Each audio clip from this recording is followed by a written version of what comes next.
Buenas tardes a todos los asistentes y ponentes que participan en esta jornada sobre la prevención del suicidio. Juntos nos ven. En un formato virtual van a actuar y van a hablar una serie de ponentes, desde el doctor Santiago López Galán, psiquiatra del Centro de Salud Mental de Roqueta, y dos técnicos psicólogas también del Ayuntamiento de Roqueta, ponentes de la asociación El Timón, gracias al Ayuntamiento de Roqueta, gracias al equipo de salud mental de Roqueta, gracias a los miembros del Timón y, como no, a la farmacéutica Janssen. Y también daremos paso también a la presentación de una guía psicofarmacológica que dará el doctor Santiago. Le paso nuevamente la palabra a Conchi Cruz García, que es nuestra técnica de CAC Almería Salud Mental El Timón, que va a moderar el acto. Y cuando termine, pues que nos hagáis todas las preguntas que queráis, ¿vale? Tendremos el gusto de contestaros. Así que, por mi parte, gracias de nuevo y le paso la palabra a Conchi Cruz. Gracias, Cristina. Bien, ahora va a intervenir Francisca Ruiz, que es psicóloga de la Asociación El Timón, y esto lo iré recordando, pero para todos. Cuando falte un minutito para el final de vuestra intervención, levantaré mi mano, veré mi manecilla en mi foto. Eso quiere decir que faltará un minuto. Francisca cuenta con 15 minutos. Cuando quieras, Francisca. Buenas tardes a todos. Lo primero que quiero hacer es darle las gracias a todas las personas que esta tarde le quieren dar un ratito de su tiempo, un poquito de su tiempo para hablar sobre el suicidio. Bueno, voy a compartir pantalla y os voy a poner mi presentación. ¿La veis, por favor? ¿Me podéis decir si la veis? Si quieres, un segundillo. Si quieres o si no, que empiece Santiago y pues sí, los problemas técnicos, ¿vale? Ok, perfecto. Así Gracias. Venga, pues os dejo. La tele, porfa, y damos paso a Santiago. Conchi, vamos a dar paso a Santiago, ¿vale? Vale, ahora ya sí lo estoy escuchando. Vale. Pues como bien ha dicho mi compañera, cambiamos el orden de la intervención por los problemillas técnicos y Santiago, cuando quiera, 15 minutillos tienes, ¿vale? Lo mismo, verás una manecita cuando falte un minuto. Adelante. Hola, buenas tardes. Hemos cambiado el orden por estos problemas técnicos. Como yo no tengo presentaciones de diapositivas, espero hago mi exposición y luego intentamos arreglar esos problemas técnicos. Voy a hacer primero una pequeña introducción del suicidio, después hablaré, como soy el único psiquiatra de los ponentes, hablaré de los psicofármacos relacionados con el suicidio y por último hablaré de un proyecto del Consejo Pro Salud Mental de Almería que se llama Almería Sana, ¿vale? Bueno, empiezo con la introducción. Sabéis todos que el suicidio es la causa de muerte más frecuente junto con los accidentes de tráfico en las personas jóvenes. En algunos países es la causa más frecuente. Después de los 65 años también es muy frecuente el suicidio y siempre es un tema abordable porque podemos evitarlo y podemos prevenirlo actuando sobre los factores desencadenantes. Yo cuando vine a Almería hace 24 años presenté en una jornada de salud mental un estudio epidemiológico con el Instituto Nacional de Estadística para ver cómo estaba la prevalencia del suicidio en España en los últimos años. Eso fue en 1996. Y entonces, recuerdo como dato significativo que destacaba Jaén como la provincia de Andalucía donde existía más suicidio. Yo que había hecho la especialidad en Jaén, sabía que tenía un índice alto de suicidio Alcalá-La Real. Había un triángulo de suicidio entre Alcalá-La Real, un pueblo de Córdoba y otro de Granada, donde había más fallecimientos por suicidio. Pero cuando hice este registro de ver qué prevalencia de suicidio había en Andalucía, resultaba que en los últimos años Almería le había ganado ya a Jaén. Y entonces también era curioso que la causa de muerte en Jaén era el ahorcamiento, sobre todo en los hombres. Las mujeres siempre, la causa de muerte suele ser por intoxicación voluntaria de fármacos. Y en Almería, como novedad, era la intoxicación por los órganos fosforados que se utilizan en los invernaderos. Era, bueno, tenía una casuística, una internista de Almería que era la más importante del mundo por intoxicación de órganos fosforados. En este motivo era causas económicas normalmente, inversiones, iba mal la producción, tal, y tenían un índice alto Almería. Bueno, haciendo esta introducción, paso al tema que me toca como psiquiatra, soy el único psiquiatra de ponentes, me toca el tema de psicofármacos. Os comento que en la población hay bastantes prejuicios con el tema de los psicofármacos.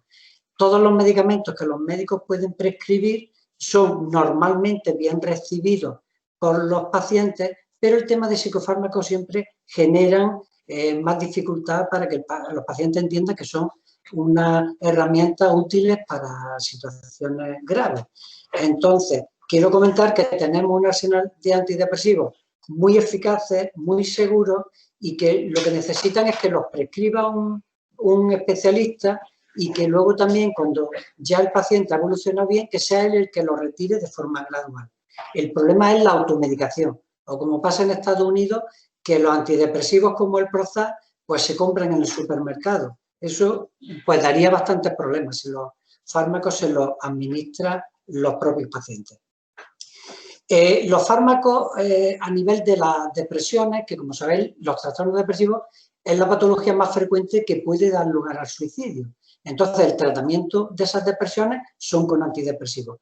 ¿Cómo se manejan? La mayoría de los más frecuentes lo que hacen es actuar por un mecanismo de acción que inhibe la recaptación de serotonina. Pero luego han salido con otros neurotransmisores. Han salido con monoamina, han salido también con melatonina, que favorece el sueño, y después se dio un paso más, que eran los duales, los que actuaban por dos neurotransmisores. Entonces tenemos noradrenalina y serotonina, tenemos noradrenalina y dopamina, que se utiliza, por ejemplo, para deshabituación del tabaco, y entonces pasamos en las depresiones resistentes o bien a utilizar antidepresivos con un mecanismo dual o bien utilizar dos antidepresivos. Pero, ¿qué ocurre cuando algunos pacientes con depresiones graves y resistentes al tratamiento, qué hacemos? Evidentemente, tenemos tratamientos psicológicos y tenemos otras alternativas terapéuticas. Pero hablando de fármacos, hasta ahora no tenemos nada. Pero quiero lanzar un mensaje esperanzador porque el laboratorio más importante en investigación del sistema nervioso central, que es Janssen, un laboratorio belga, que después lo ha comprado la multinacional Johnson & Johnson, desde que empezó este laboratorio con su mecenas, que era el señor Janssen, ha tenido siempre una producción de antipsicóticos que han sido siempre, de alguna forma, los mejores que había en el mercado para tratar enfermedades.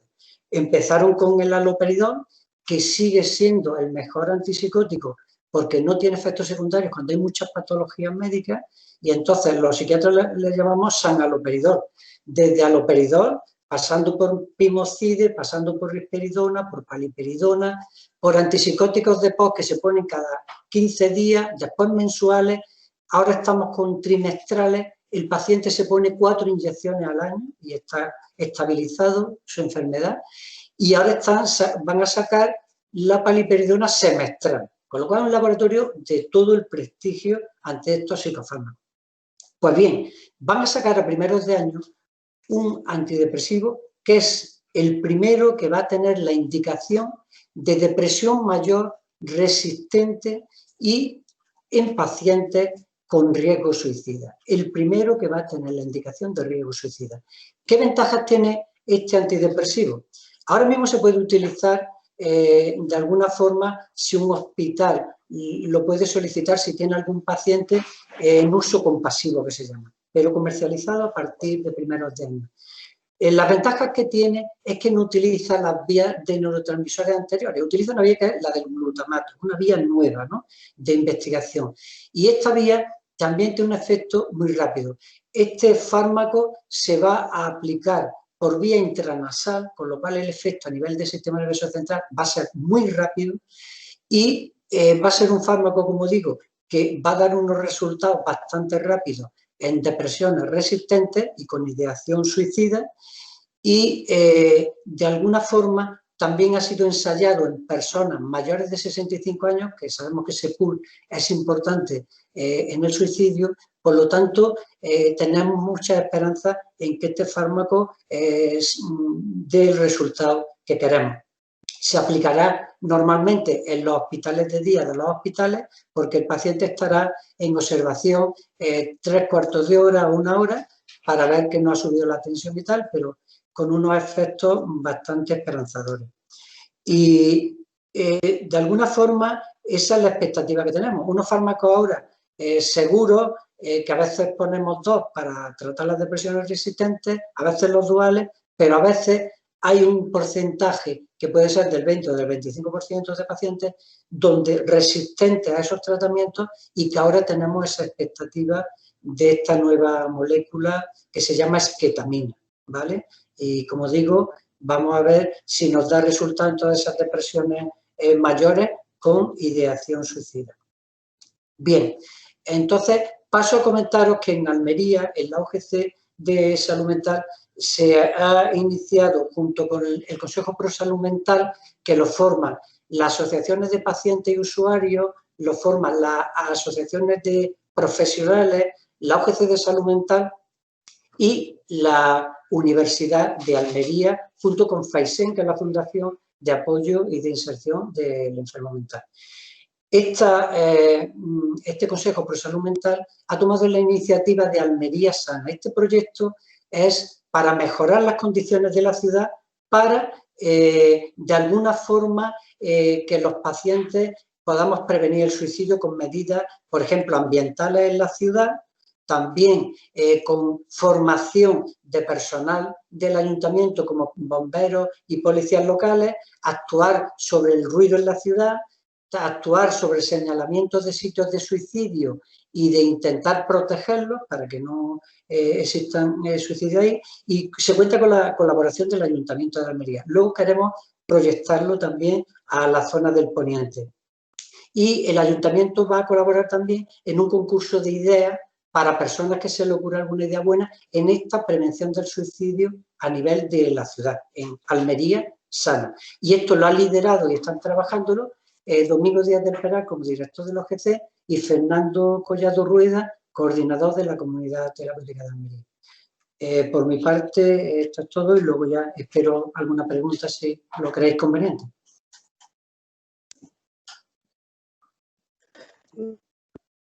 Gracias. Bueno, y pasamos, le damos la palabra a Francisca Ruiz. Cuando quiera, Francisca. Bueno, vamos a ver si ahora sí va la vencida. Quiero disculparme por todos estos problemas técnicos. La verdad que yo también me he puesto nerviosa porque como no controlo. Bueno, pues si Merce me hace el favor y me pone la presentación, paso directamente. Voy, Francisca, un momento. Gracias. Dime, yo te paso y ya está. Ah, vale. Venga, pues pásame directamente a la primera. Listo, venga.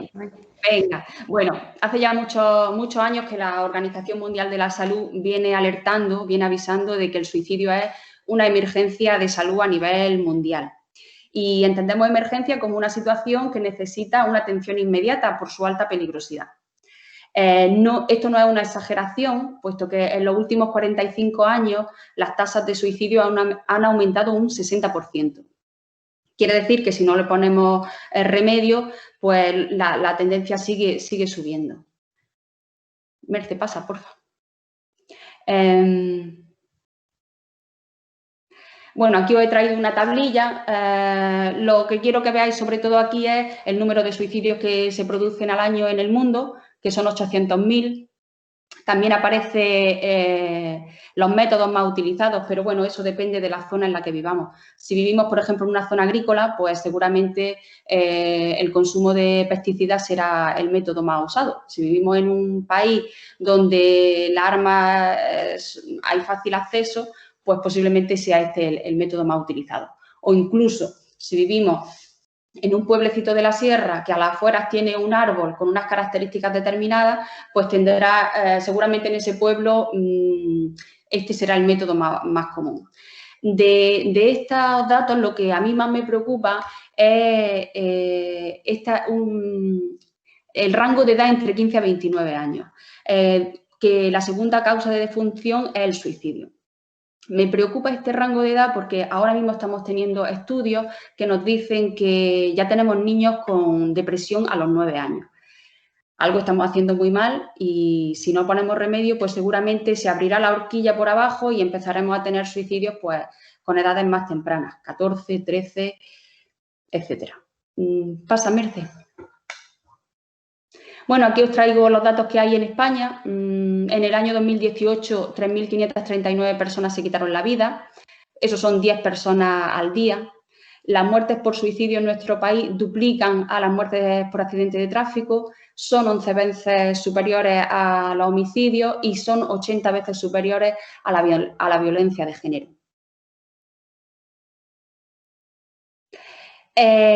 Lo que me gustaría que se os quedara es que es la principal causa de muerte no natural en nuestro país.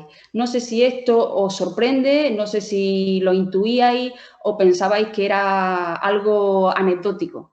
Pues no, es la segunda causa de muerte no natural. Ahora mismo, si nos fijamos en lo que hemos dicho antes, que 10 personas se quitan la vida en nuestro país al día, es muy posible que una persona ya esté pensando en acabar con su vida. Hemos visto antes los números, yo creo que es importante ver los números porque nos hacen poner pie en tierra, pero creo que vivimos inmersos en números y muchas veces pierden su valor. Entonces, yo lo que quiero que nos centremos sobre todo en ver qué es lo que hay detrás de los números. Bueno, no sabemos por qué las personas deciden acabar con su vida. Yo humildemente os digo que no lo sé. Federico García Lorca, pasa, Merce, escribió, Merce, pasa, que el más terrible de todos los sentimientos es el sentimiento de tener la esperanza muerta. Yo creo que las personas que deciden acabar con su vida realmente sienten algo así parecido. Francisca, no, te digo porque yo le doy a la pantalla, pero a veces a ti te va más lento, ¿vale? Entonces, vale. Porque no es que no le dé, es que a ti te llega un poco más tarde, ¿vale? Vale.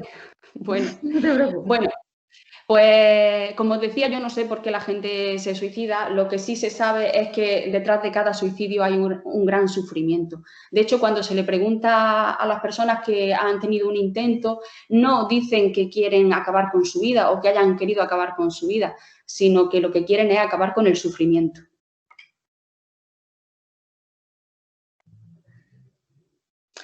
Bueno, hemos hablado de las personas que se suicidan. Ahora hay que hablar de los otros. Y los otros son las personas que lo intentan. ¿Vale? Por cada suicidio consumado se estima que hay 20 tentativas. Si nos vamos a los datos que vimos en la tablita de los 800.000 suicidios al año en el mundo, pues tenemos que empezar a hablar de 16 millones de personas que intentan suicidarse cada año. Hemos hablado de las personas que se suicidan, hemos hablado de las personas que lo intentan y ahora vienen los supervivientes. Cuando hablamos de supervivientes nos referimos a las personas que han perdido a un ser querido por suicidio. Se estima que el suicidio repercute en al menos 6 personas, en otras 6 personas. 6 personas que a partir de ese momento su vida queda muy dañada, muy tocada y a partir de ese momento tienen ellos también ahora un gran sufrimiento.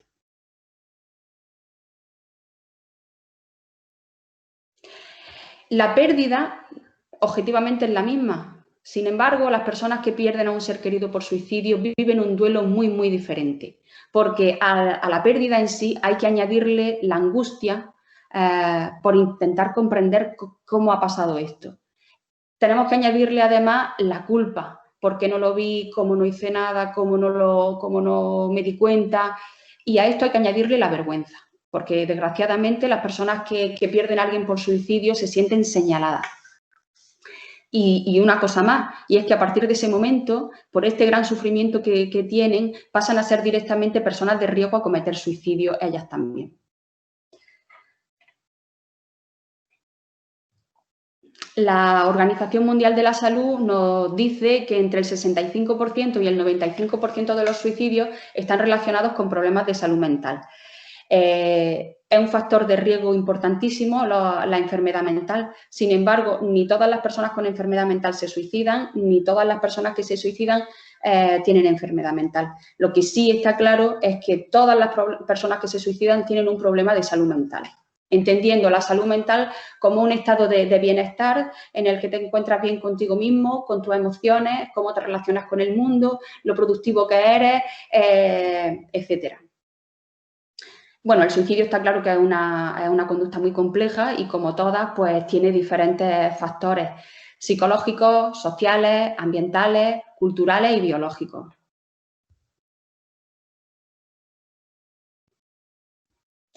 A pesar de los datos y a pesar de lo que hay detrás de los datos, de todo ese sufrimiento, esas vidas perdidas, esas vidas rotas, a pesar de todo esto,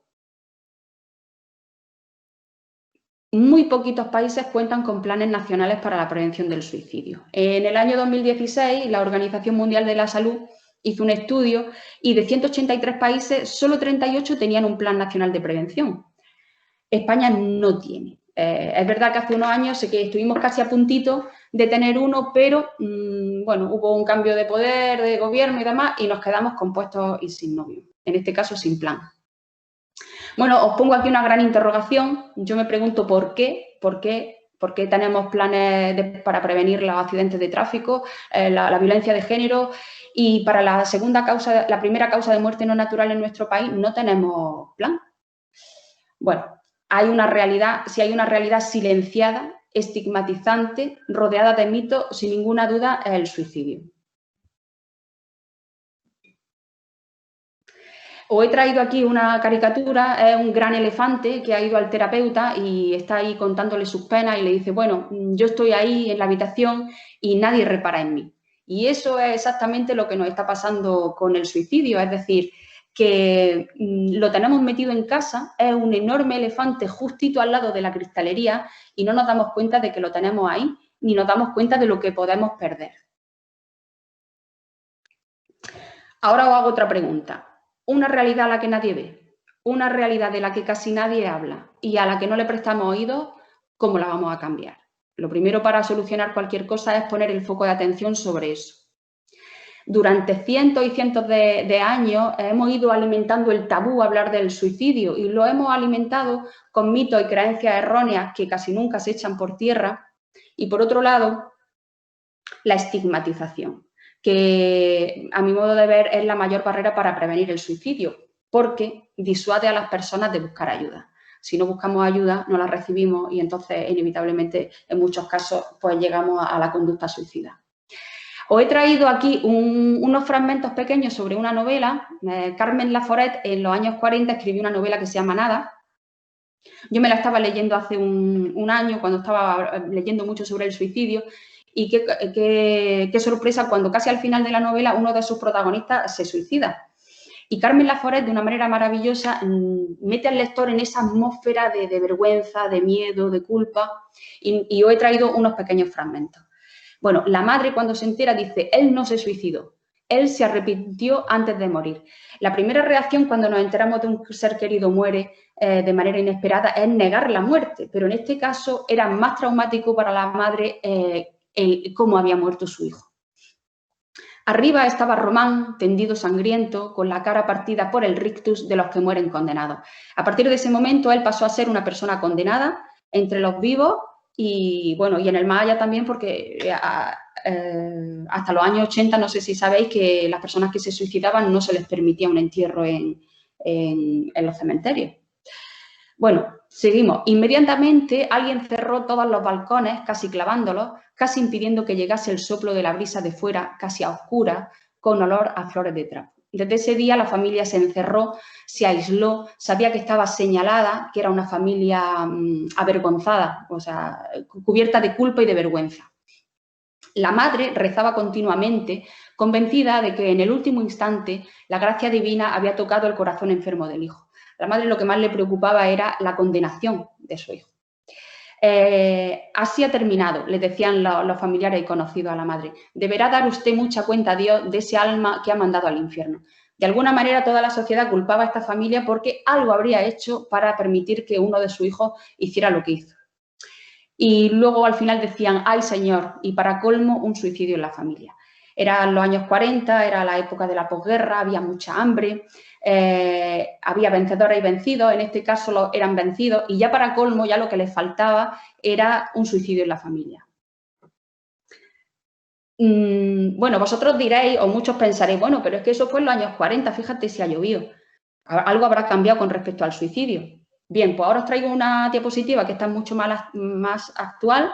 Carlos Alsina, para mí uno de los grandes comunicadores de este país, y en septiembre del año pasado, no sé si recordáis que murió Blanca Fernández Ochoa y todo parecía indicar que era un suicidio.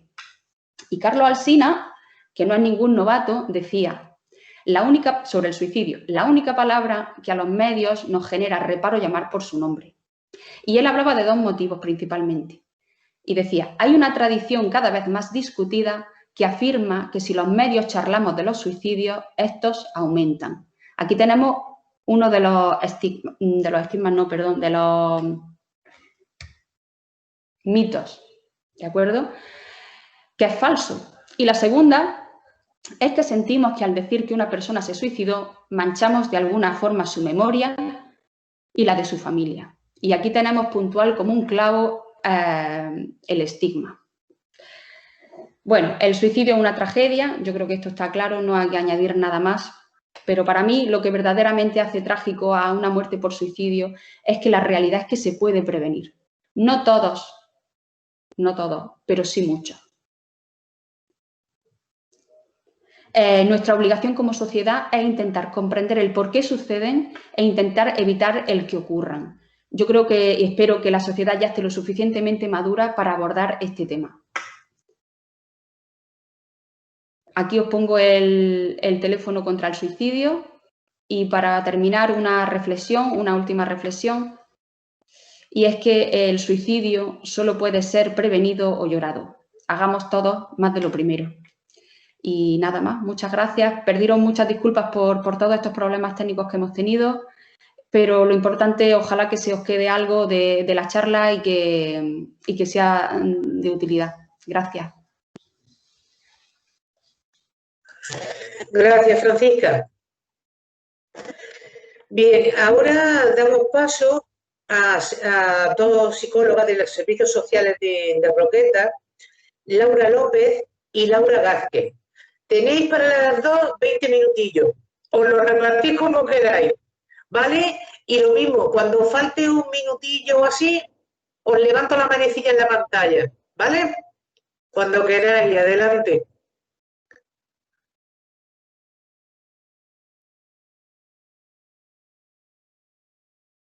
Hola, ¿me escucháis? Voy a iniciar yo. Ahora. ¿Se me oye bien? Vale. Sí, bueno, primero de todo agradeceros desde Servicios Sociales la invitación a participar en este encuentro que estimamos que es de vital importancia, ¿no? A mí me gustaría sobre todo resaltar desde el inicio lo esencial del trabajo multidisciplinar, colaborativo y más allá interdisciplinar, ¿no? Más integrativo, porque el objetivo general es común y está muy claro, como habéis comentado anteriormente. Es un problema de salud pública que nos implica a todos. Y aquí en la parte de detección que nos ocupa nos vamos a centrar en detección e intervención, también por supuesto en prevención, pero la parte de detección nos ocupa a todos y es importante conocer y por eso tan interesante estas jornadas, que todas las personas conozcan la naturaleza de una crisis vital de estas características, porque en muchos casos nos vienen derivados los usuarios y las usuarias, pues a lo mejor por un familiar, por un amigo, por un profesor. Es decir, que no solamente trabajadores sociales, educadores y psicólogos tenemos la responsabilidad, que sí que tenemos muy mucha porque trabajamos en ello, pero también todas las personas deben, en este sentido, sensibilizarse a la hora de la detección.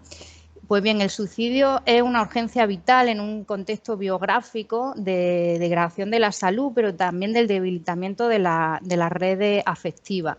Nosotros trabajamos en 3 planos que tienen mucho que ver tanto en la detección y prevención como en la intervención, puesto que el conocerlo también te da las pautas a la hora de intervenir. A nivel emocional existe un sufrimiento muy intenso de la persona. A nivel conductual o comportamental, la carencia de recursos de afrontamiento.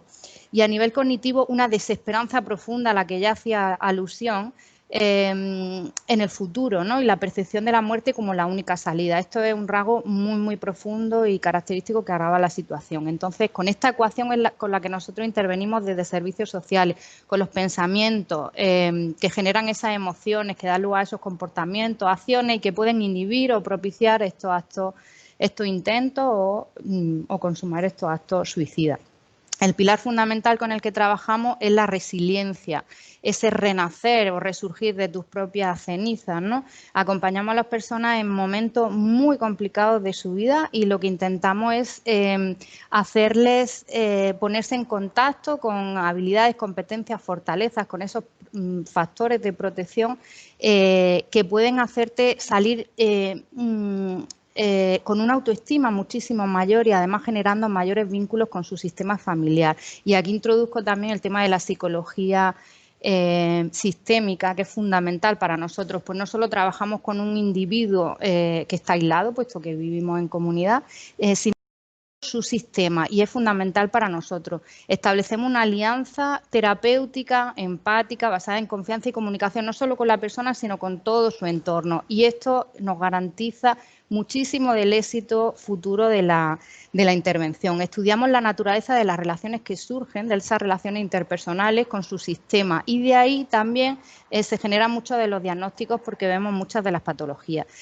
Brevemente voy a nombrar algunas características en las que digamos que se visibilizan este tipo de actos suicidas, de intentos o en otros casos de ya consumados, en los distintos periodos vitales, porque tienen características muy distintas, ¿no? Que vemos muy claramente. La adolescencia y la juventud, por ejemplo, a nivel ambiental, se dan entornos familiares y sociales deteriorados, a raíz de desengaños amorosos, a lo mejor una orientación sexual no asumida. De ahí la importancia de generar esa alianza terapéutica, porque en muchos casos nos lo confiesan a nosotros por primera vez, lo expresan verbalmente con nosotros. Abusos sexuales muy traumáticos que hemos presenciado. Hemos presenciado esos testimonios de personas que en edades adultas expresan por primera vez algo que ha sucedido en la infancia y que ha trastornado por completo todo su cuadro cognitivo. Acoso, ciberacoso y fracaso escolar reiterado.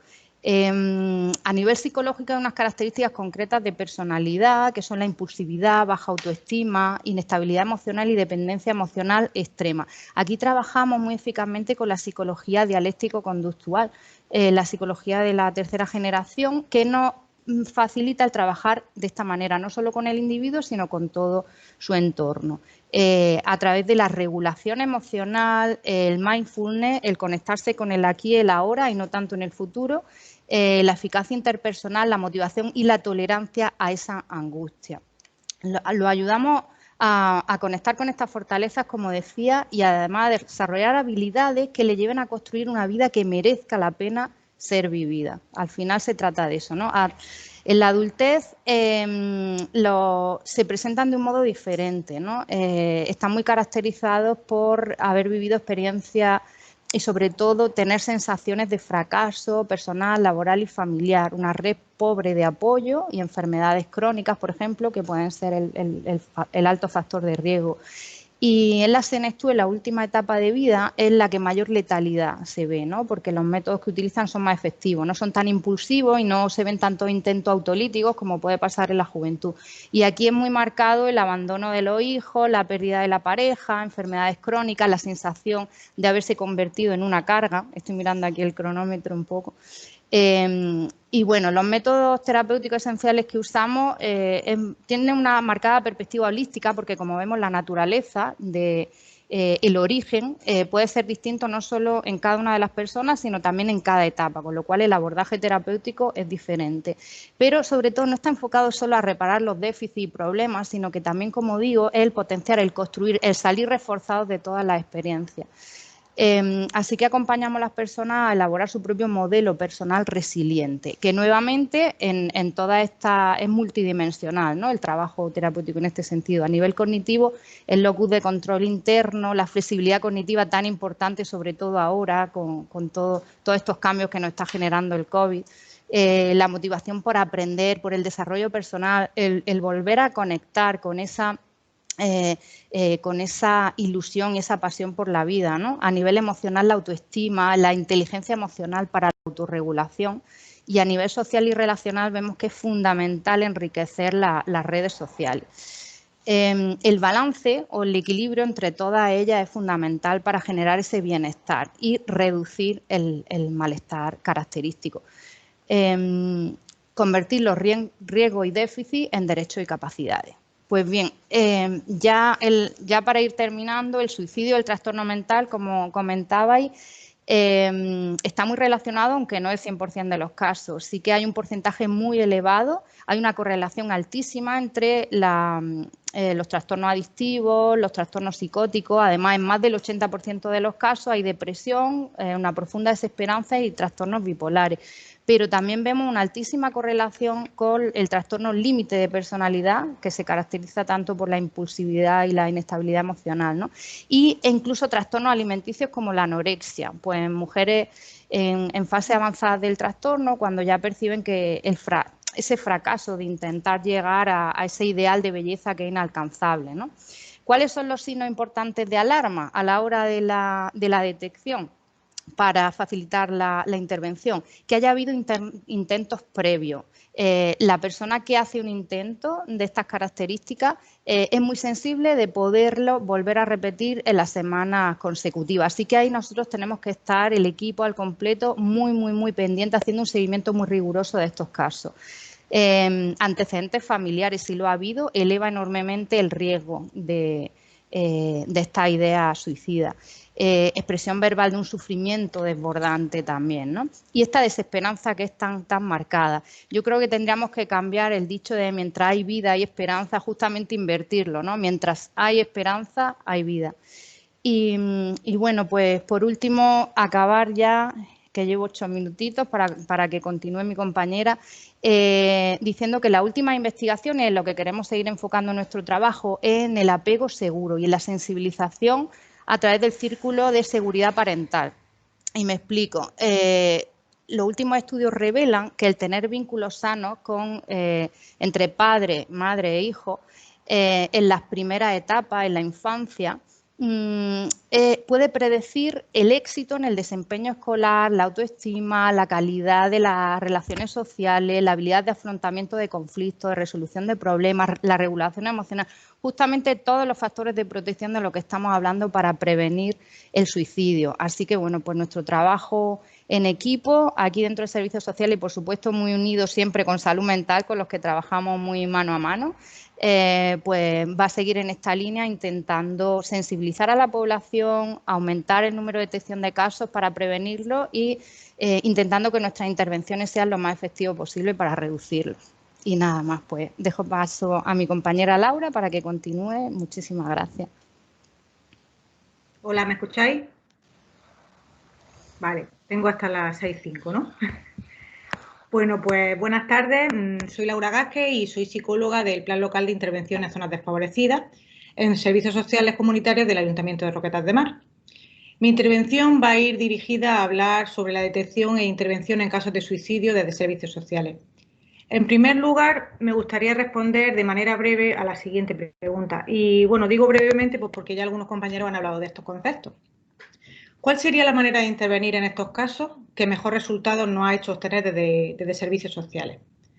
Pues bien, el éxito de la intervención con estas personas pues siempre lo basamos en 3 premisas fundamentales, las cuales son pues, la primera es que siempre realizamos una intervención, como ya se ha dicho, pues coordinada entre áreas, multidisciplinar, interdisciplinar, donde se vean involucradas pues todas las áreas y todos los profesionales implicados, ya que este problema de salud pública pues tiene muchas causas, múltiples, complejas, por lo que el abordaje debe de ser de esta manera.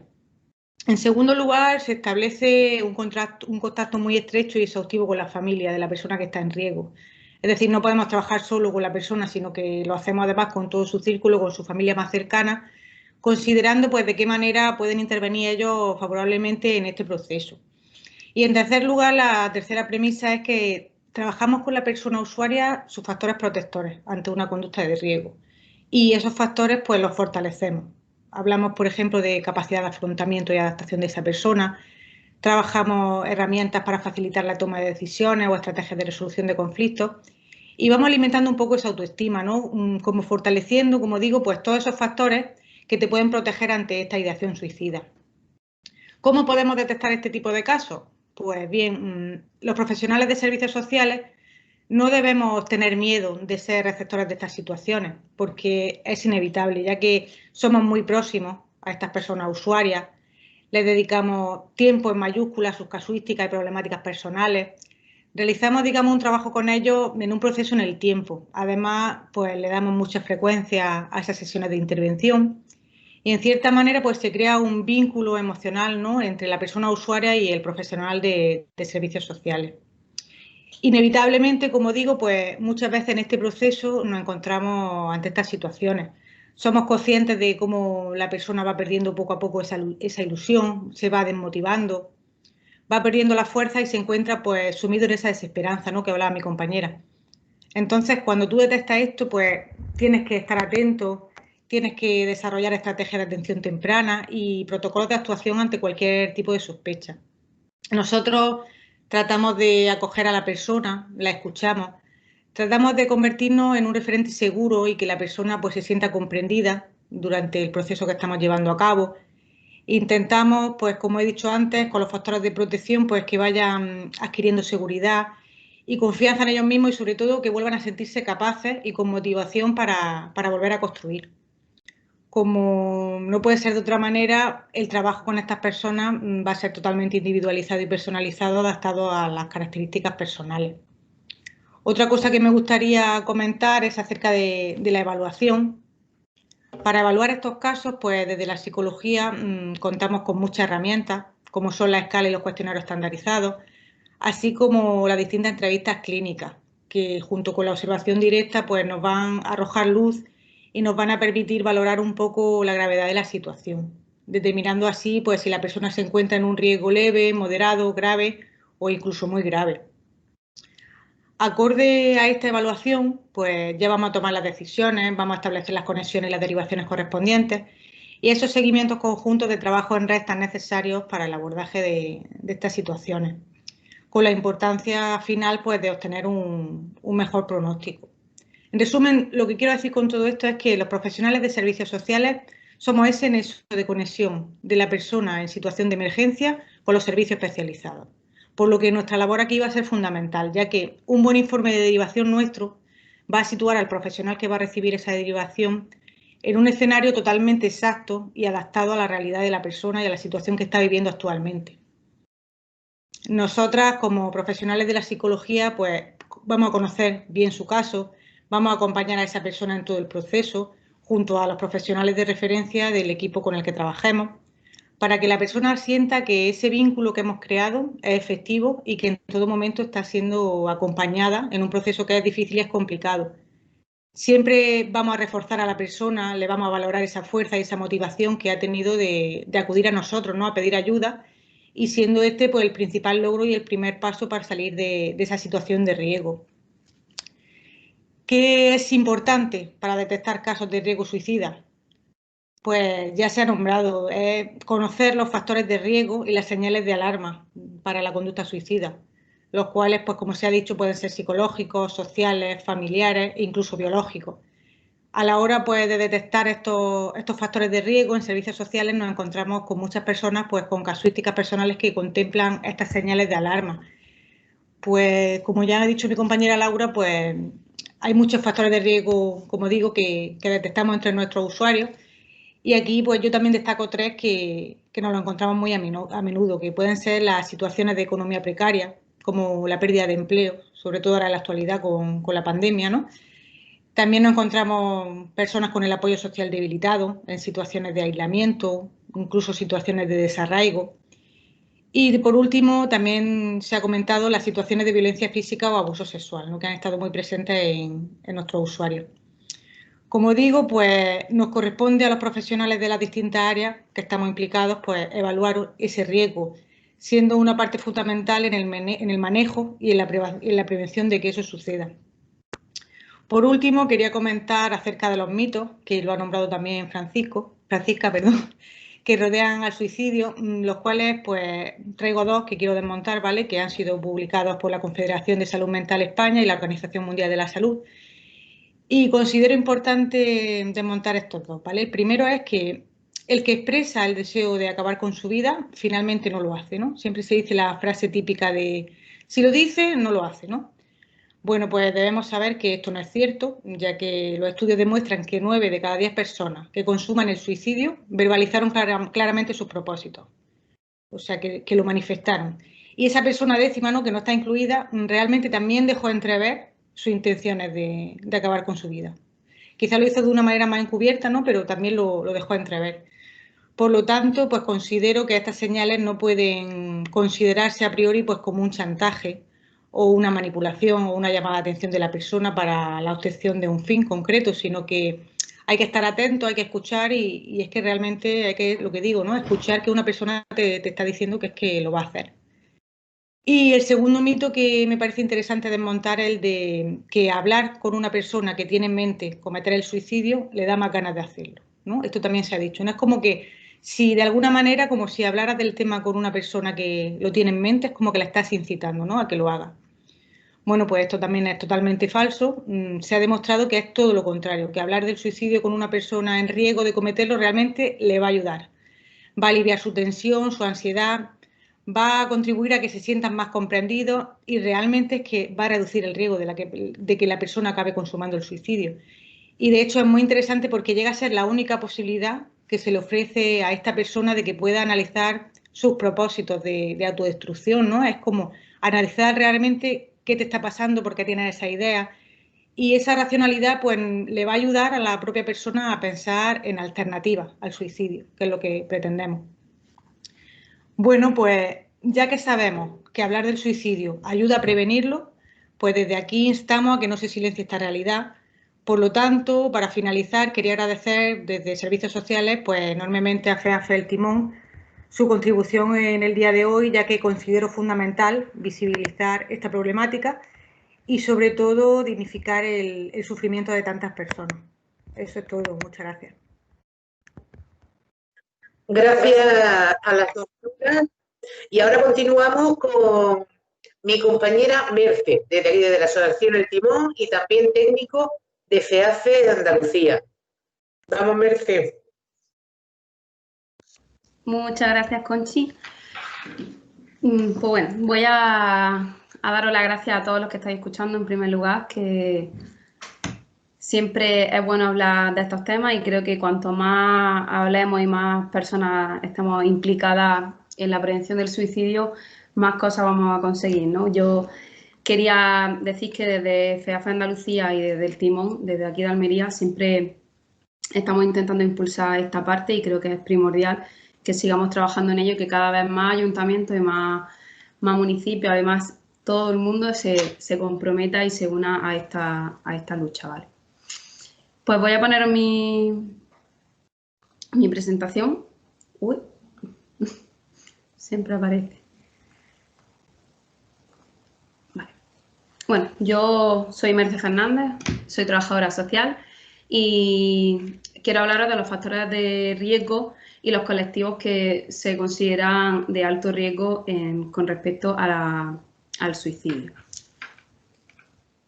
El primer dato que creo que ya se ha comentado, lo han dicho otros compañeros, cada 2 horas y media se suicida una persona en España, unas 10 al día. Creemos que este dato siempre tiene que mantenerse en primer lugar y aunque lo hayan repetido otros compañeros durante sus intervenciones, nunca dejo de mostrarlo, ¿no? Porque creo que es algo que debemos de tener en nuestra cabeza y debemos de pensar en que si este problema tiene tantísima envergadura, deberíamos de tener unos mecanismos y unas herramientas mucho más fuertes para luchar contra él, ¿no? Yo quería hablaros de los factores que que causan o que pueden afectar al suicidio. Hablamos siempre de 3 componentes que son claves: el biológico, el psicológico, el social y cultural. Hacen que este problema sea totalmente un abordaje mucho más profundo y de una gran envergadura, el cual tenemos que abordar de diferentes puntos. Por eso los equipos multidisciplinares, como decía mi compañera antes, son claves y son tan importantes en este tipo de intervenciones. Dichos factores incluyen a nivel individuales, interpersonales, comunitarios y sociales, que además pueden cambiar y variar en el tiempo. ¿Qué quiere decir esto? Que un problema que tenemos ahora no tiene por qué darse dentro de un tiempo. O puede que ahora mismo estemos muy bien, pero tenemos que tener en cuenta que los factores, la vida cambia y que las cosas están en movimiento. Por lo que debemos tener siempre esa especial alerta, sobre todo nosotros los profesionales que estamos en la primera línea, de darnos cuenta de esos pequeños detalles, ¿no? de esos cambios en las conductas de nuestros usuarios o de nuestros pacientes. Por eso, por estas razones, la prevención del suicidio requiere un enfoque continuado. Cuando hablamos de los principales colectivos de alto riesgo, yo lo he identificado en 3 grupos, ¿vale? En primer lugar, las cifras nos alertan de que el principal colectivo que comete actos suicidas o intentos suicidas son personas con algún problema de salud mental o bien con patología dual. Lo segundo serían las personas internas en centros penitenciarios. Nos olvidamos muchas veces de este colectivo porque como están un poco apartados de la sociedad, ¿no? Tendemos a dejarlo en el olvido y nos encontramos que estas personas reciben una triple o cuádruple estigmatización y lo cual provoca un gran aumento en el número de suicidios dentro de prisiones o a su salida a la puesta en libertad. Y, en tercer lugar, personas de exclusión social o con falta de recursos. Ahora vamos a desarrollarlo un poco más. No quiero aburriros tampoco mucho con muchas cifras y muchos datos. Solo tener en cuenta que el principal problema de salud mental con mayor causa de muerte por suicidio es la depresión. O bien, otro tipo de trastorno o enfermedad mental que en la fase depresiva es cuando aumentan drásticamente los intentos suicidas y los consumados. Con respecto a las personas internas en centros penitenciarios, vemos que hay diversos factores que influyen directamente en que estas personas puedan llegar a tener intentos o consumación suicida. El aislamiento social, la privación de libertad, su posterior puesta en libertad, cuando una persona lleva 13 años, por ejemplo, en un centro penitenciario, no ha tenido salida o no ha tenido posibilidad de tener contacto con el exterior, cuando sale se encuentra completamente desorientada, perdida. Imaginaros estar 13 años en un mismo sitio y que de buena primera os sacan y no tenéis los recursos ni los medios ni las herramientas suficientes como para poder afrontar esa vida en libertad. La adicción a tóxicos, como hemos comentado, reciben cuádruple estigmatización, el hecho de cometer el delito, el sentimiento de culpa, la enfermedad mental y el consumo. Entonces, reciben una estigmatización brutal. Y por último, otro de los factores muy importantes es cuando se encuentran agotados y se rinden. La rendición es uno de los... Cuando hemos hablado con algunos pacientes que nos decían es que ya no puedo más, y es por ese cúmulo de circunstancias que se acumulan y acaban derivando en un acto suicida. Con respecto a las personas con exclusión social o con falta de recursos, este es uno de los factores que más nos llaman la atención o a la sociedad en sí, porque siempre, como habían comentado antes los compañeros, se relaciona siempre los intentos de suicidio con la enfermedad mental o con el trastorno mental o con el problema de salud mental. Y sucede que en muchos casos en los que la persona se suicida es por temas económicos o porque no puede llevar su vida con normalidad.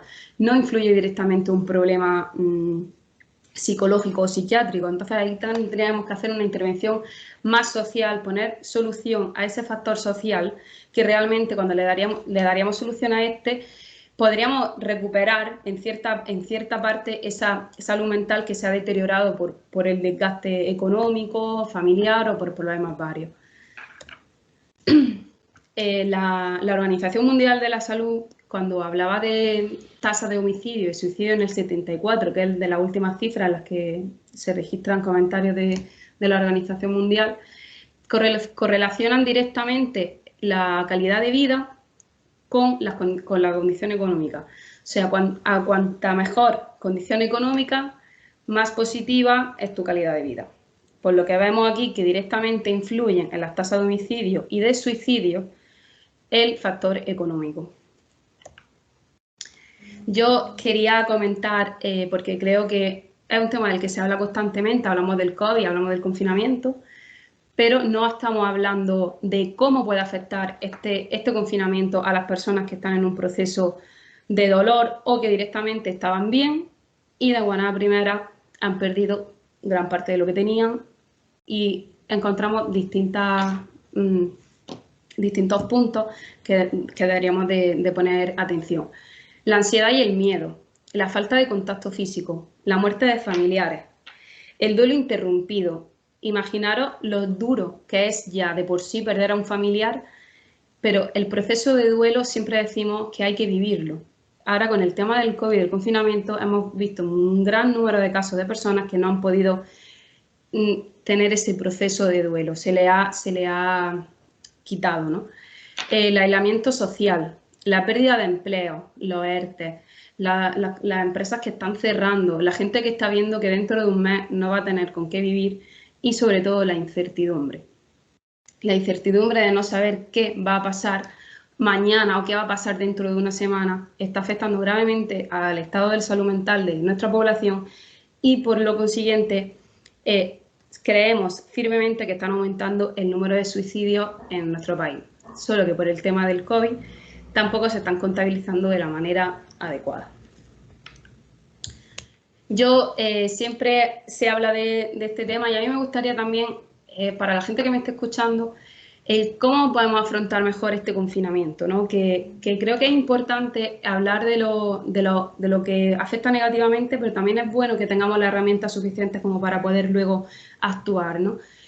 En el confinamiento, sea del tipo que sea, porque ahora mismo todos hemos vivido este proceso, pero recordad que había gente hace un año, hace 2, hace 3, que también estaba en confinamiento voluntario o involuntario y que nadie era consciente del sufrimiento que estaban teniendo. Ahora mismo, ¿qué es importante? Crear nuevas rutinas, incluir actividades físicas, movernos, cuidar nuestra alimentación, intercalar actividades de ocio activo, hacer una cosa, otra, cambiar, organizar nuestros días, no dejar de mantener relaciones interpersonales de manera virtual si no se puede presencialmente, identificar los pensamientos que estamos teniendo. No tenemos que sentirnos peor porque tengamos sentimientos negativos en algún momento de este proceso. Es normal. Lo que tenemos que hacer es exteriorizarlo y apoyarnos en nuestra red de apoyo que tengamos. Respetar los espacios de la convivencia. Esto es muy clave en adolescentes. Debemos de tener en cuenta los que seáis padres o los que convivamos con gente joven, que en edades tempranas en los que se está desarrollando la personalidad es muy importante el espacio psicológico y físico. Mantener prácticas y técnicas de relajación que puedan aliviar esa ansiedad que vamos a sentir. Y, por último, tener pequeños objetivos diarios. Ir marcándonos pequeñas cosas al día, y si un día no los cumplimos no pasa nada. Al día siguiente tenemos que levantarnos otra vez con una actitud más positiva y más encarando a lo que estamos viviendo. Yo soy muy tecnológica, los que mis compañeros me conocen, y me llama mucho la atención porque utilizo muchísimo las redes sociales, ¿no? Cómo ciertas conductas suicidas están a diario conviviendo con nuestros jóvenes y no nos damos cuenta de que tienen a un clic, a un segundo de su mano, ciertos contenidos que pueden ser muy perjudiciales y los cuales los padres o la gente que está a su alrededor no se da ni cuenta. Los jóvenes e intentos con actitudes suicidas, vemos una prevalencia de la conducta suicida entre los jóvenes muy alta, por lo que todas las instituciones educativas deberían de estar preparadas para su prevención. Creemos firmemente, creo como trabajadora social y como persona, que es clave trabajar la educación emocional desde el colegio, desde la educación como asignatura obligatoria, en el que enseñemos a nuestra población más joven a identificar ciertos sentimientos y a poder recurrir y pedir ayuda en caso de necesidad. Estamos viendo que es muy complicado, que cuando vamos a dar formaciones en institutos falta muchísimo camino todavía y no tenemos esas herramientas, las cuales son primordiales y claves. Debemos de poner el foco en el desarrollo, en la salud psicológica de nuestra población más joven y enseñarles ciberseguridad o en qué tipo de página no deberían de entrar para evitar ciertas actitudes e intentos suicidas. Tips importantes en prevención del suicidio. Trabajar las habilidades sociales, entrenarlas desde que somos muy pequeños, aprender a exteriorizar lo que nos pasa.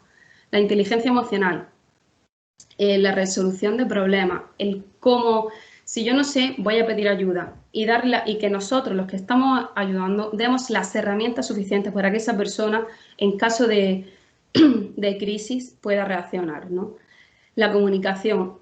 La comunicación y el empoderamiento, que creo que van de la mano. Debemos de trabajar en empoderar a nuestros usuarios, a nuestros familiares, que aprendan a comunicarse entre ellos, que no haya miedo por exteriorizar lo que nos pasa. Si he tenido un intento suicida, voy a hablarlo. Luego, en todas las formaciones y siempre que doy una charla, me dicen siempre lo mismo. ¿Qué hago si estoy ante un momento en el que una persona realmente quiere suicidarse? ¿Cómo actuamos? Porque es verdad que la persona que está intentando cometer el acto suicida lo pasa mal, pero la persona que está cerca muchas veces no sabe qué hacer y no sabe a quién tiene que llamar o a quién tiene que acudir. Entonces es importante que en ese momento, si no sabemos reaccionar, llamemos a emergencia, a una línea de atención al suicidio o a la policía. Los tres cuerpos, estos tres órganos o cuerpos nos van a ayudar en ese momento de tensión. Es muy importante no dejar a esa persona sola, permanecer a su lado, pedirle, si no podemos estar presencialmente, pedir a alguien de su confianza que esté con ella. Si estamos al teléfono, pues intentar mantener la conversación, que esa persona se sienta escuchada, que haya una escucha activa, real. Animar, una vez que esta persona se haya calmado y con la que podamos hablar ya, que esa situación de crisis haya disminuido, debemos de animar a la persona a que busque ayuda profesional. Es muy importante, y lo recalco siempre, no discutir en ese momento de crisis, no decirle esto no es grave o esto se podría hacer de esta manera, tú no harás así. No, lo importante en ese momento, esa persona está sufriendo, tiene un dolor muy alto y lo importante es escuchar, y una vez que consigamos que esa persona se esté calmando, empezaremos a utilizar otro tipo de estrategia. En muchos casos ayuda mucho el hecho de que esa persona se sienta importante, no decirle no, por favor no lo hagas, estamos contigo, te necesito, estoy a tu lado, no estás solo, cuando necesites algo dímelo, ¿no? Y debemos de hablar, una vez que la situación de crisis pase, hablar abiertamente todo lo que sea posible. Ya termino, Conchi, que te veo en pantalla. Yo siempre acabo la intervención, en persona es mucho más fácil, ¿no? Siempre acabo diciendo, la siguiente pregunta es, ¿y tú has pensado alguna vez en suicidarte? ¿Se te ha pasado por una milésima de segundo en algún momento de tu vida? Muchas gracias. Aquí tenéis, os dejo el número del teléfono contra el suicidio y espero que os haya gustado mi intervención. Muchas gracias. Muchas gracias, Merce. Bien, pues ahora vamos con Santiago, con la presentación, la 16ª edición. Santiago, tengo un par de preguntillas para ti. Te la hago directamente y tú ya contestas en el orden que quieras. Y si te lo olvidas, pues me preguntas y te lo vuelvo a repetir, sin problema. ¿Nos podrías decir así las novedades que plantea este nuevo libro, esta nueva edición de este libro? Y por otra parte, sabemos que se va a distribuir en Sudamérica. ¿Y tú qué expectativas tienes al respecto? Y además, hacer como una comparación de la salud mental entre ambos continentes, Europa y Sudamérica o bien entre España y Sudamérica. Tiene la palabra.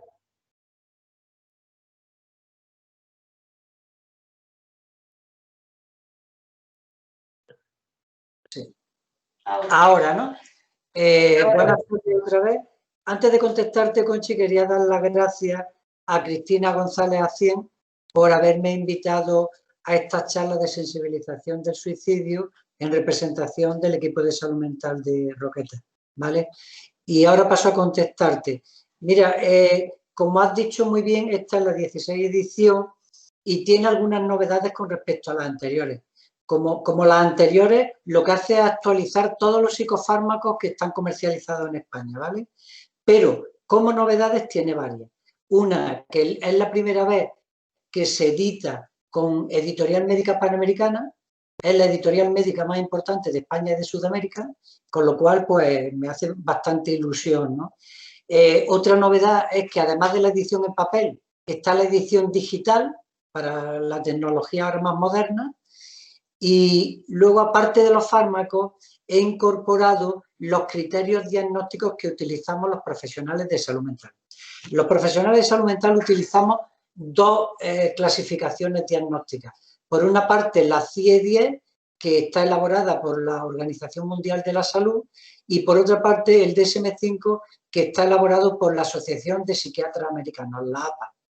Entonces, en este libro vienen los códigos diagnósticos de la CIE-10 y de la DSM-5, pero también he incorporado los de la CIE-11, que será vigente en enero de 2022. Es decir, que me he adelantado y ya he publicado aquí cuál sería la del 2022. Con lo cual, este libro sería una herramienta buena para los diagnósticos y los tratamientos de los trastornos mentales y del comportamiento. No sé si he contestado a todas las preguntas.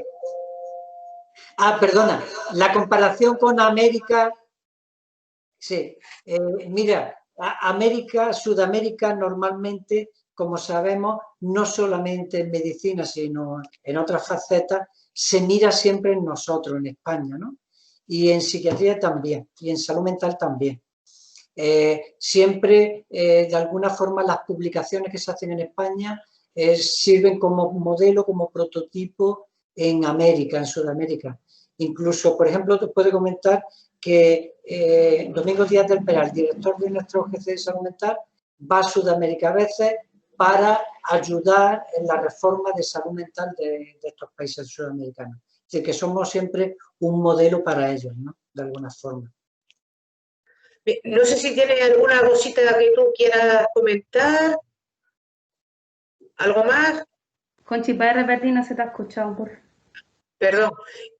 A Santiago, que no sé si quieres comentar tú algo más sobre tu libro. Todo tuyo. No, yo creo que he dicho lo que quería comentar, que el agradecimiento a Cristina y los avances que tiene esta guía. Yo, por mi parte, quiero darle protagonismo a las jornadas de suicidio, no al libro, ¿vale?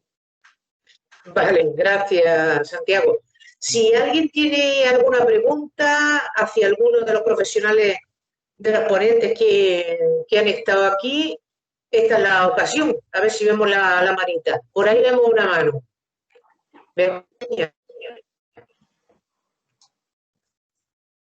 Sí, buenas tardes. Buenas tardes, ¿me oís? Sí, vale, perfecto.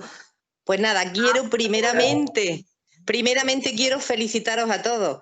La charla me ha encantado. Felicidades, Santiago, felicidades, Francisca, de verdad, Merce, Laura, a las dos, ambas. De verdad, todo muy clarificador y creo que muy necesario, ¿no? Todas estas charlas de sensibilización. Pues bueno, aparte de mis felicitaciones, sí me gustaría hacer una preguntilla, una duda que tengo que me gustaría, a ver si alguna o Laura Gázquez, Laura López, alguna de las dos, me gustaría saber cómo llegan los casos. ¿Cómo llegan los casos a servicios sociales para que vosotras podáis intervenir? ¿Quién hace esas derivaciones? ¿Cómo llegan? Bueno, pues si quieres, puedo iniciar contestando yo. Sí que hice alusión que precisamente la parte de detección es importante porque nos llegan por muchas vías. Puede ser que la propia persona lo solicite o el trabajador o la trabajadora social, que el profesional de referencia ha visto ya algunos signos y entonces, bueno, pues nos comenta la necesidad, a lo mejor hace un abordaje terapéutico con esa persona. Se le brinda la posibilidad porque obviamente tiene que dar su consentimiento la persona.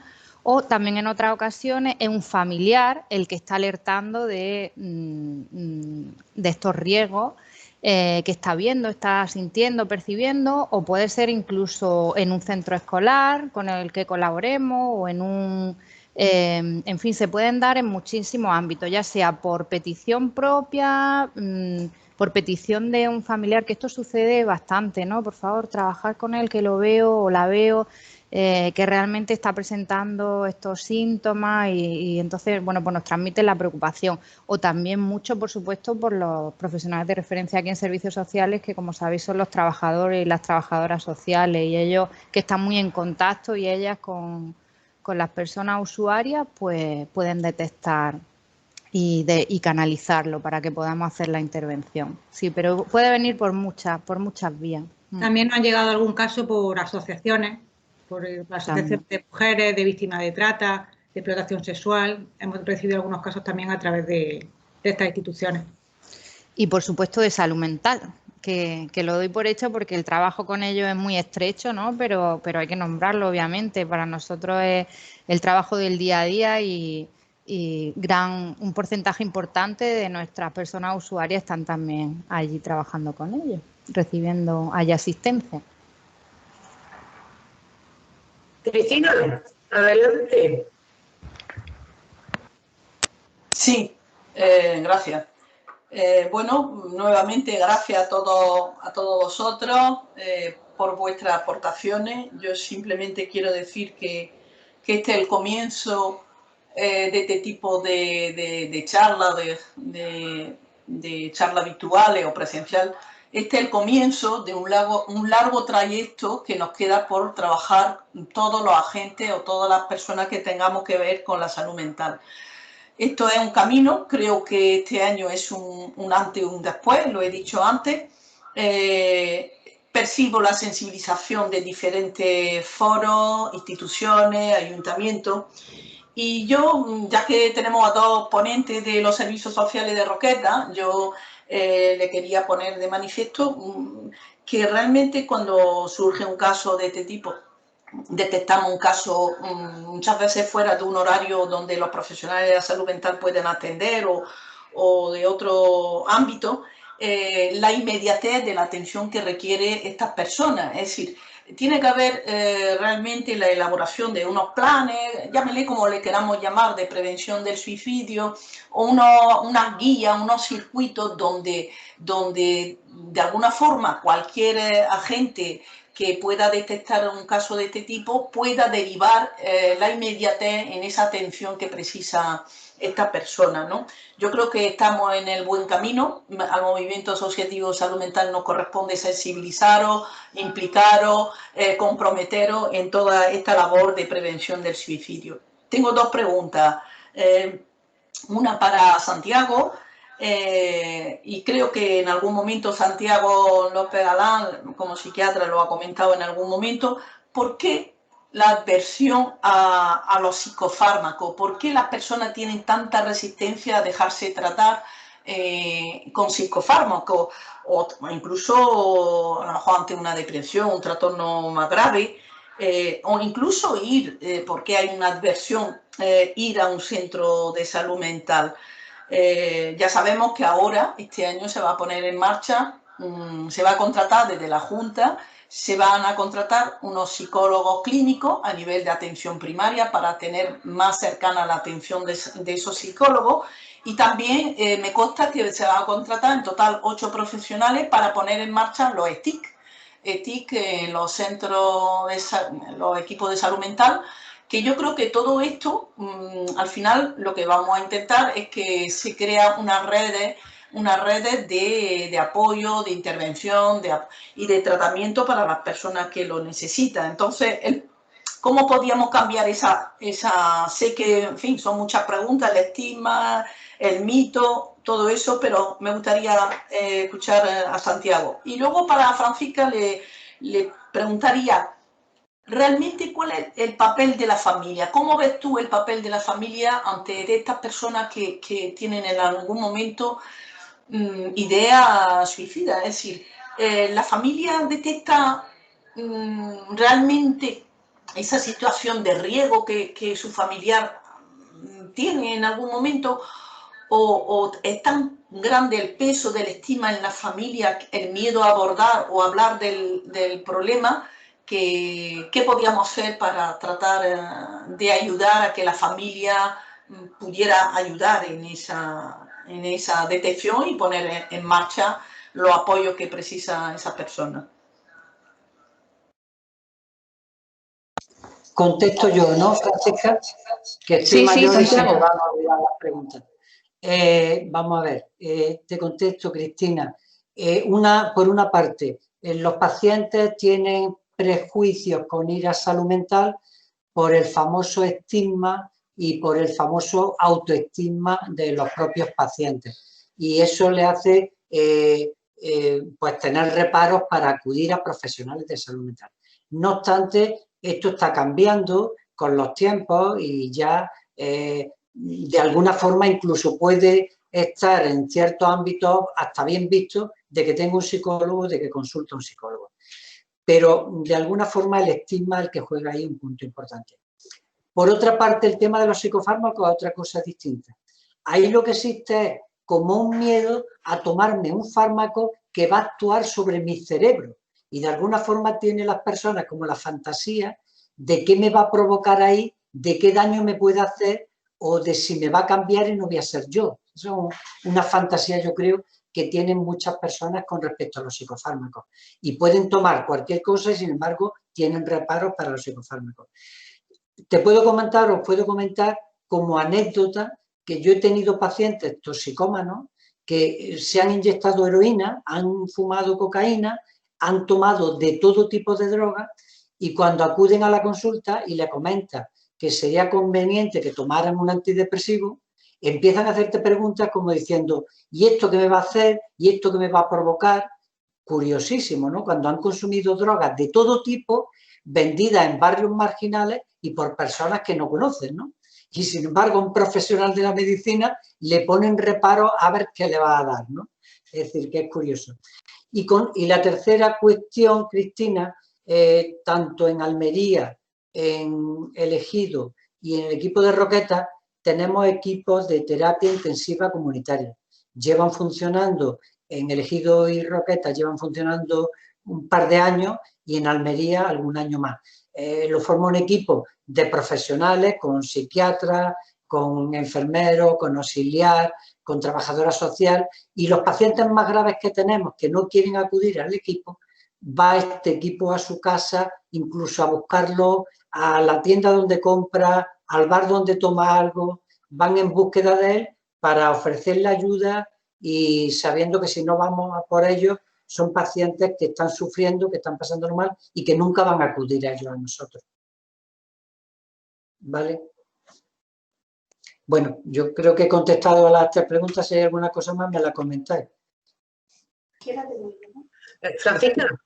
Vale, pues tomo la palabra. Cristina, lo que me preguntaba. Bueno, yo creo que la familia siempre tiene un papel importantísimo. Es un pilar fundamental, sea cual sea el problema que tenga uno de sus miembros. Muchas veces las familias detectan un problema en uno de un hijo, un hermano, el padre y quieren que se solucione ese problema, pero no son conscientes de que si queremos que haya un cambio en uno de los miembros, seguramente todas las personas que forman esa familia tendrán que hacer pequeños cambios. Si el problema es un problema de salud mental, yo creo que el papel de la familia aquí ya toma mucha más importancia, mucho más peso, porque las personas con problemas de salud mental no piden ayuda. Entonces, es el familiar el que va a tener que moverse en este sentido. Necesitamos familiares preparados, necesitamos familiares informados, que se sientan acompañados, que conozcan cuáles son los recursos, que sientan que tienen una red de apoyo, que pidan ayuda. Necesitamos familiares que conozcan cuáles son sus fortalezas para afrontar las problemáticas del día a día. Al final, cuanto más preparados y más informados, más vamos a poder hacer frente a estas problemáticas que tiene nuestro familiar. No sé si te he contestado.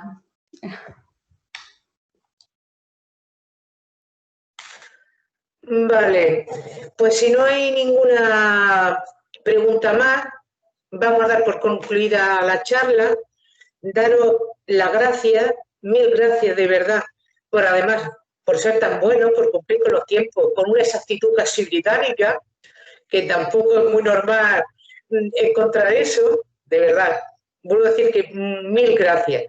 Y esperamos que muy pronto estas charlas puedan ser en persona y podamos estar cerquita los unos de los otros. Gracias y hasta la próxima. Muchas gracias. Muchas gracias a todos. Gracias. Gracias.